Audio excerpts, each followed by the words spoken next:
Chris Michaelek back again with some more cybersecurity discussion. And here I want to start with one of the more basic ones, which is real simple. Why in the world am I going to invest more money in cybersecurity?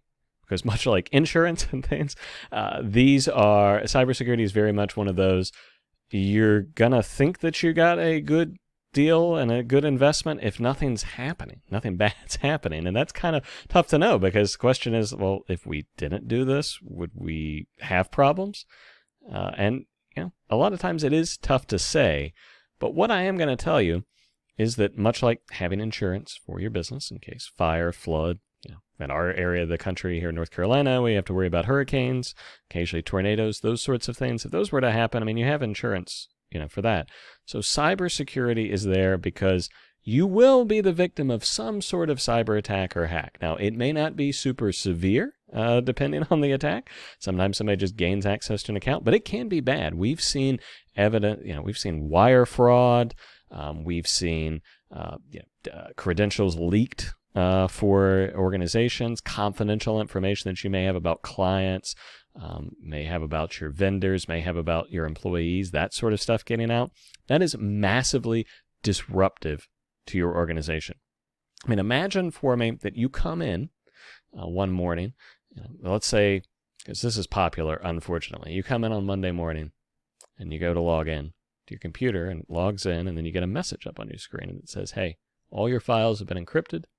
You got to send, $15,000 in Bitcoin within 24 hours to get them unlocked. We have taken all the data. And by the way, we've also encrypted everything else in your network. So most of your computer systems, they're going to get the same message, and stuff on your server also is there. Best case, even if you have backups, that is significantly disruptive. Several days you're going to be recovering. And now, of course, with ransomware, we have to assume that they took the data. And you're going to have to comply with breach notification laws, which are only getting more and more severe, by the way, because this is becoming a bigger and bigger problem. And chances are, if you're watching this video, you're not a Facebook, you're not an Apple, you're not a big organization that can weather these sorts of things. Because, you see like Facebook will have a breach and they'll pay a big fine, big to probably you and I. But for them, it really is a drop in the bucket. But smaller organizations don't have that luxury. This could be an extinction level event. So that's why you invest in cybersecurity. Now, the question becomes, do you know you're getting a good return on your investment? Are you investing in the right things? And do you need to maybe reallocate some dollars to different things? In a previous video, I talked about security assessments, and that very much will help you in that.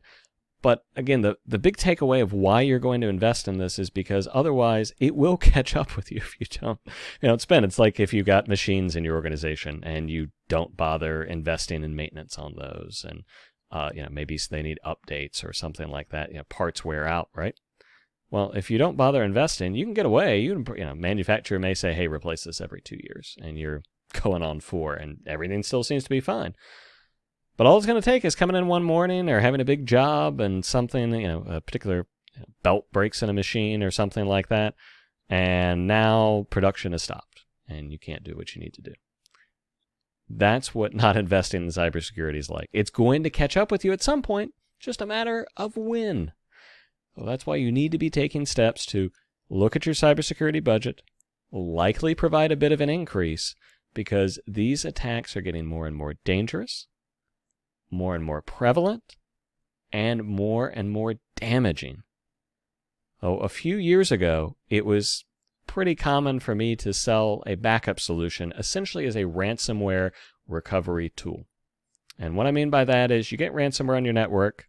They're not going to have actually seen your files. They're just going to drop this on there some way, whether somebody downloaded something, somebody went to a bad website, somebody opened a malicious email. And yes, everything's encrypted and it's so good, but if we have good backups, especially those that are kept off-site and segregated, we can get you back in about a day in most cases for most organizations, which isn't, for most organizations, smaller ones, not too bad. You don't want to lose a day, but compared to some other costs, okay. But now, well, the ransomware folks picked up that it would be a lot more valuable if they were able to extract that data, hold that for ransom as well, and threaten to leak it. Because then otherwise people were just investing in these backup solutions and they weren't getting paid like they wanted. And with ransomware being so profitable for these folks, they said, well, if we can find some way to much like a business, guys. I don't know if I've hammered this in enough of my videos, but modern day hacking runs very much like a business. How can we be more profitable? How can we be more efficient? How can we do more with less? All these sorts of the questions that you face in the boardroom yourself are the same things that these hackers are doing in most cases, because most of these are large criminal enterprises, some cases state-sponsored. But they will now take your data and they will hold that for ransom. You're having to rely on their ethics that they're not going to leak that, because if they leak it, that's incredibly damaging. Imagine having to tell all your clients, all your employees, hey, look, Social Security numbers might have been leaked, bank account information might have been leaked, all sorts of private stuff might have been leaked here, and we don't even know necessarily to whom, because these organizations are shadows. They're not going to identify themselves readily. They can make it look like it came from someplace other than when it came from. These are the sorts of things that we want to prevent, and why cybersecurity is more important than ever. Because again, a few years ago, I would have said, hey, get a good backup solution, pay a few $100s a month for that. You already need it in case somebody accidentally deletes something, or somebody in your organization gets really upset and decides to do some damage on their way out the door. So here we're also going to protect you from that. But now it's about so much more than that. We don't want the software to even get on the systems, because it's so much damaging even if it gets on. And ransomware is usually the last sign that somebody's been on your network. They might have been in there for 3, 4, or 5 months undetected in most cases. And that's a big deal, because, well, if they've been in there that long, what did they have access to? So look at increasing your cybersecurity budget, but look at where you're spending too. It is essential. It's something that you can't ignore. Even if you're a smaller organization, you've got to have some line item in the budget for that. Now, it may start off small, and I recognize that budgets being what they are, it can't just throw a bunch of money at something unless you're wildly profitable. But you can't just ignore this either. You've got to take some action. And I'll reference again my previous video on the assessments. That's where you want to start, because then you're going to know that you're using your dollars wisely. You may be able to reallocate some spending that you already had, especially if you're looking more at remote work. Then we're going to want to place more of an emphasis on device security versus at your office with firewalls and that sort of thing. So this is things that you need to look at, and my mantra is, if you haven't looked at it in the last year, it's time to do it. And ideally bringing in another outside consultant to help you. Even if you've got a great IT department, I'm not saying they're lying to you, because that's probably not the case. But it helps to have an experienced group who knows how to uncover all these things effectively, and then you're going to know your risk profile, where you need to spend. So again, so you can keep operating. That's really what it comes down to. I mean, in large organizations, and I'm talking, multi-billion-dollar companies, have been shut down in some cases for weeks from ransomware. What that's going to do to, again, if you're watching this video, I'm making some assumptions, but I'm assuming you're a smaller, business owner, executive manager, that sort of thing is your profile. You're probably not in a multi-billion-dollar organization. So if it's going to grind those guys to a halt for a few weeks, and then they've got full legal departments, a lot of spending they can unlock, they can get easy access to loans in most cases if they need extra cash infusions, you're not going to have access to that. So it's important that you take action here to keep your system secure, and to just look at where you're spending and start to get that plan in place.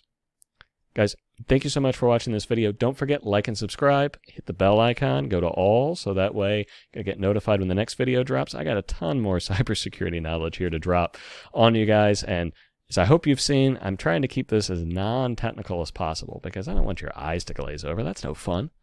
Ultimately, what we want to look at is the steps that you can take as a business leader to keep your organization secure, and make sure that you know where you're at, where you need to go, and that you've got that cybersecurity journey, and that's the trip you're on. So I'll see you guys in the next video. Thank you so much. Take care.